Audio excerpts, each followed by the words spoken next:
MLA quota MLC అభ్యర్థులను ప్రకటించారు CM KCR. MLA కోట అభ్యర్థులుగా గంగాధర్ గౌడ్, ఎలిమినేటి కృష్ణారెడ్డి, మైనంపల్లి హనుమంతరావును ఎంపిక చేశారు. అటు గవర్నర్ కోట అభ్యర్థులుగా డి రాజేశ్వరరావు, ఫారూక్ హుస్సేన్లకు ఛాన్స్ ఇచ్చారు. ఎమ్మెల్యే కోట ఎమ్మెల్సీ అభ్యర్థులు రేపు నామినేషన్లు వేయనున్నారు. దీనికి సంబంధించి మరిన్ని వివరాలు మా ప్రతినిధి సోమగోపాల్ అడుగుదాం. సోమగోపాల్, ఎమ్మెల్సీ అభ్యర్థుల ఎంపిక విషయంలో కేసీఆర్ ఎలాంటి కసరత్తు చేశారు? రోజా కొద్దిసేపటి క్రితమే ముఖ్యమంత్రి అలాగే టీఆర్ఎస్ అధ్యక్షుడు కేసీఆర్ అధికారికంగా అభ్యర్థులను ప్రకటించారు. 3 ఎమ్మెల్యే కోటాలో ఖాళీలు ఉన్నాయి. అందులో గంగాధర్ గౌడ్, అలాగే ఎలిమినేటి కృష్ణారెడ్డి, మైనంపల్లి హనుమంతరావు ఈ 3 పేర్లని అధికారికంగా ప్రకటించారు. అలాగే గవర్నర్ కోటాలో ఇప్పటికే కొనసాగుతున్న డి రాజేశ్వరరావు, అలాగే ఫారూక్ హుస్సేన్ కు మరొకసారి ఛాన్స్ ఇవ్వాలని ముఖ్యమంత్రి నిర్ణయించారు. గత కొన్ని రోజులుగా ఎమ్మెల్సీ అభ్యర్థుల ఎంపిక కోసం ముఖ్యమంత్రి చర్చలు చేశారు. చివరికి సామాజిక వర్గాలను అంచనా వేసి ప్రస్తుతం ముస్లింలకు 2 సీట్లు, రెడ్డి సామాజిక వర్గానికి 2 సీట్లు, క్రిస్టియన్లకు 1, బీసీలకు 1, వెలమ సామాజిక వర్గానికి 1 చొప్పున ఇవ్వాలని నిర్ణయించారు. రేపే ఎమ్మెల్యే కోట ఎమ్మెల్సీ స్థానాలకు టీఆర్ఎస్ అభ్యర్థులు నామినేషన్లు దాఖలు చేయనున్నారు. హోంమంత్రి నాయన నరసింహారెడ్డి, మున్సిపల్ శాఖ మంత్రి కేటీ రామారావు, టీఆర్ఎస్ ఎల్పీ కార్యదర్శి రమేష్ రెడ్డిలు ఎమ్మెల్సీ ఎన్నికల సమన్వయకర్తలుగా పనిచేస్తారని ముఖ్యమంత్రి ప్రకటించారు.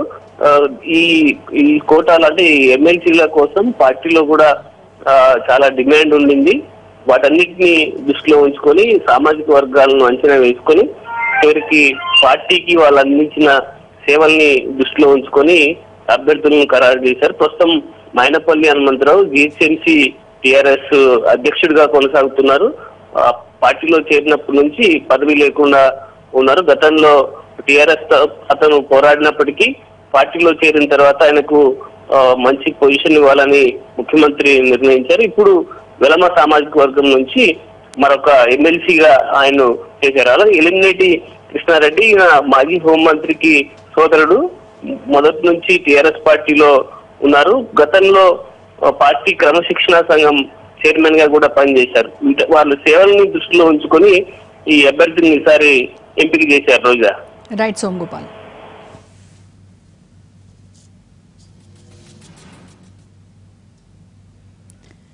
తెలంగాణలో ఎమ్మెల్సీ ఎన్నికలకు టీఆర్ఎస్ తన అభ్యర్థుల్ని ప్రకటించింది. ఎమ్మెల్యే కోటా కింద 3 స్థానాలకు, స్థానిక సంస్థల కోటాలో 1, ఉపాధ్యాయుల కోటాలో 1 స్థానానికి ఎన్నిక కోసం నోటిఫికేషన్ వెలువడింది.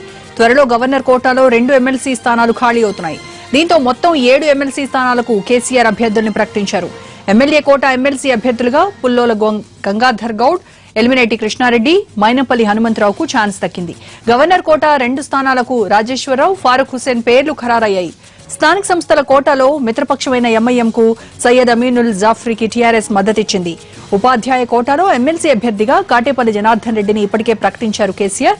7 ఎమ్మెల్సీ స్థానాల్లో ముస్లింలకు 2, రెడ్డి సామాజిక వర్గానికి 2, బీసీలకు 1, క్రిస్టియన్లకు 1, వెలమ సామాజిక వర్గానికి 1 చొప్పున దక్కాయి. కేసీఆర్ రాజకీయ కార్యదర్శి సుభాష్ రెడ్డికి కూడా ఎమ్మెల్యే కోటాలో స్థానం ఇవ్వాలనుకున్నా రాజకీయ సమీకరణల దృష్ట్యా సాధ్యం కాలేదు. ఈసారి ఎమ్మెల్సీ ఖాళీలు ఏర్పడితే సుభాష్ రెడ్డికే ప్రాధాన్యం ఇవ్వాలని సీఎం నిర్ణయించారు. ఎమ్మెల్యే కోట ఎమ్మెల్సీ స్థానాలకు టీఆర్ఎస్ అభ్యర్థులు రేపు నామినేషన్లు దాఖలు చేయనున్నారు. హోంమంత్రి నాయన నరసింహారెడ్డి, మంత్రి కేటీఆర్, టీఆర్ఎస్ ఎల్పీ కార్యదర్శి మాదాటి సురేష్ ఎమ్మెల్సీ ఎన్నికల సమన్వయకర్తలుగా వ్యవహరిస్తున్నారు.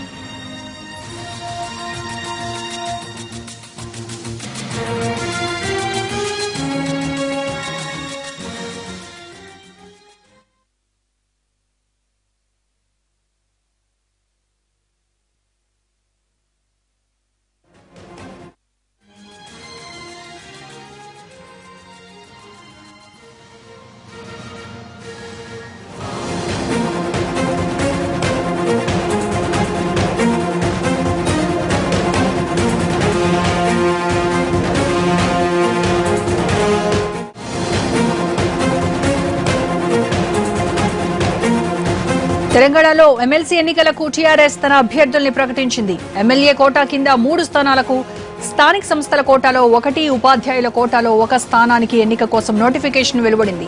త్వరలో గవర్నర్ కోటాలో 2 ఎమ్మెల్సీ స్థానాలు ఖాళీ అవుతున్నాయి. దీంతో మొత్తం 7 ఎమ్మెల్సీ స్థానాలకు కేసీఆర్ అభ్యర్థుల్ని ప్రకటించారు. ఎమ్మెల్యే కోట ఎమ్మెల్సీ అభ్యర్థులుగా పుల్లోల గంగాధర్ గౌడ్, ఎలిమినేటి కృష్ణారెడ్డి, మైనంపల్లి హనుమంతరావుకు ఛాన్స్ దక్కింది.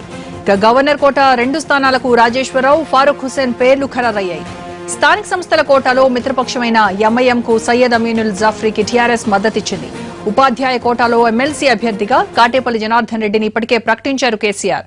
7 ఎమ్మెల్సీ స్థానాల్లో ముస్లింలకు 2, రెడ్డి సామాజిక వర్గానికి 2, బీసీలకు 1, క్రిస్టియన్లకు 1, వెలమ సామాజిక వర్గానికి 1 చొప్పున దక్కాయి.